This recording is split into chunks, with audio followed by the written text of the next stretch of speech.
Okay, introduce your self.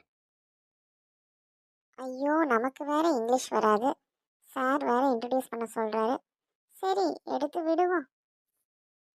Sir sir my name is Kanagavalli. அது சிவிலே இருக்கலாமா மேல?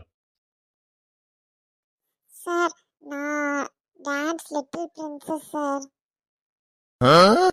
ரொம்ப நல்லதுமா. உன்னோட ஹாபிஸ் எல்லாம் என்ன? சார் நான் ரீல்ஸு ஷார்ட்ஸு எல்லாம் நல்லா பார்ப்பேன். அது மட்டும் இல்லை சார், ரீல்ஸில் வர மாதிரியே ஹம்மிங்கும் பண்ணுவேன். ரொம்ப ரொம்ப சிறப்புமா.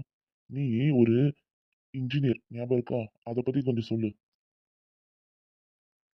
சார் அது நீங்கள் ஒரு ஸ்கேல் கொடுத்தீங்கன்னா அது ஸ்ட்ரைட்டாக வச்சு லெஃப்டில் வச்சு ரைட்டில் வச்செல்லாம் மெஷர் பண்ணி கரெக்டாக சொல்லிடுவேன் சார். சரி சரிம்மா, நீ கிளம்பு. செலக்ட் ஆனீங்கன்னா நாங்களே உனக்கு ஃபோன் பண்ணி சொல்லுவோம். அப்படிங்களா சார்? சரி உங்கள் நம்பர் தரீங்களா? நீங்கள் கூப்பிட்ற வரைக்கும் நான் உங்களுக்கு கால் பண்ணி ஏதாவது நம்ம பேசிக்கிட்டே இருப்போம். ஏன்னா நான் வீட்டில் ஃப்ரீயாக தாங்க சார் இருக்கேன்.